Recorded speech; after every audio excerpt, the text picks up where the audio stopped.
दूसरी अहम चीज रोजा। इस सिलसिले में खास तौर पर 9 जिलहज के रोजे की फजीलत बहुत आई है। 9 तारीख का रोजा रखना, जिसको यौम अरफा कहा जाता है, जिस रोज हाजी हज करते हैं, अरफात के मैदान में सबसे ज्यादा लोगों की बख्शिश होती है, बेशुमार लोगों की गर्दनें आग से आजाद होती हैं। तो जो लोग वहां नहीं पहुंच सकते वो अपने घरों में रोजा रख सकते हैं।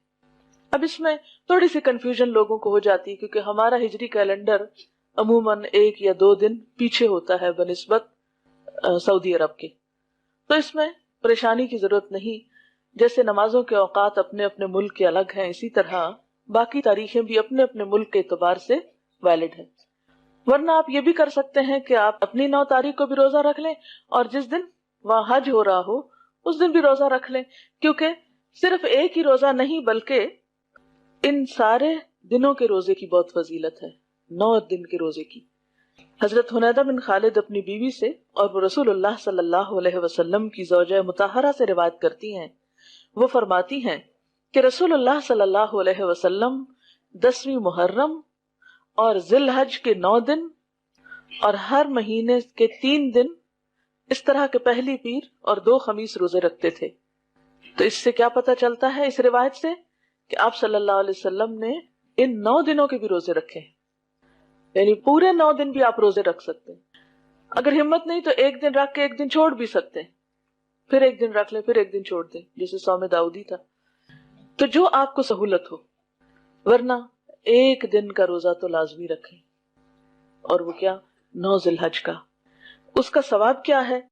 सही मुस्लिम की रिवायत है, रसूलुल्लाह सल्लल्लाहु अलैहि वसल्लम ने इस रोजे के बारे में फरमाया कि युकफ्फिरु सनतल मादिया वल बाकिया, कि ये रोजा गुज़श्ता साल और आइंदा साल के गुनाहों का कफ्फारा करता है। ये रोजा 2 साल के गुनाहों की माफी का जरिया बनता है, क्योंकि उस दिन हज के मैदान में, अरफात के मैदान में बहुत सारे लोगों की माफी हो रही होती है। तो हम भी एक छोटी सी इबादत करके उनके साथ शरीक हो जाते हैं, हम आहंग हो जाते हैं। अब आप क्या करें, इस रोजे को खुद तो रखेंगे लेकिन घर वालों को कैसे बताएंगे? आप इस हदीस को लिख कर कहीं लगा सकते हैं। शादी के कार्ड जो फालतू घूम फिर रहे होते हैं घरों में, इतना महंगा कागज या कार्ड उनमें इस्तेमाल होता है, उनके साफ हिस्सों को काटिए, उन पर अच्छी सी कलरिंग करें और ये हदीस लिखकर सब रिश्तेदारों को दे दें। इसके अलावा यह है कि ये ब्रोशर जिसमें ये सारे मसाइल मौजूद हैं, तकरीबन ये छपा हुआ भी मौजूद है, आप ये भी एक एक भेज सकते हैं, दे सकते हैं, ताकि वो खुद भी पढ़ लें। जबानी भी बता सकते हैं जहां आप मुनासिब समझें। मसलन आप कैसे बता सकते हैं कि एक दिन पहले आप कहें कि मैं सोच रही हूँ कल रोजा रख लूं। घर वालों को मसलन शाम के खाने पे आप कहें कि मेरा दिल चाह रहा है कि कल मैं रोजा रखूं, तो पूछेंगे कि क्यों, तुम्हें क्या हो गया है, कोई मन्नत मानी हुई है? तो आप कहेंगे कि नहीं, कल के रोजे की ये फजीलत है। तो कहेंगे कहाँ लिखा हुआ है? तो आप लिखा हुआ निकाल के दिखा दें। फिर अगर वो रखना चाहें तो उनको भी सवेरे जगा दें, और अगर वो ना रखना चाहें तो उनको बुरा भला ना कहें।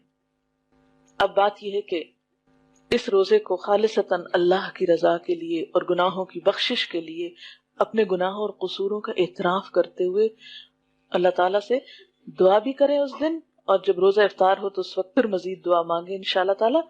तो ये आपके लिए एक बहुत बेहतरीन नेकी होगी।